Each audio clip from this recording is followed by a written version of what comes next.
Y solo quedarán los buenos momentos de ayer, que fueron de los dos.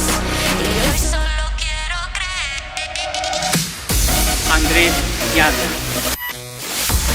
La Iglesia participa de vuestra alegría en el día que vais a unir para siempre vuestras vidas delante de Dios.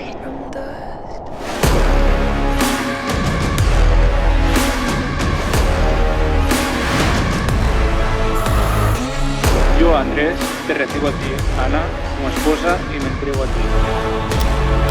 Y prometo serte fiel.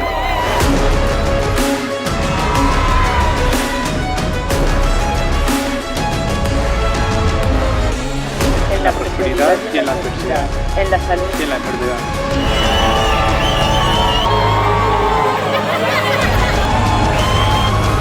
Y así amarte y respetarte De todos los días de mi vida. From dusk.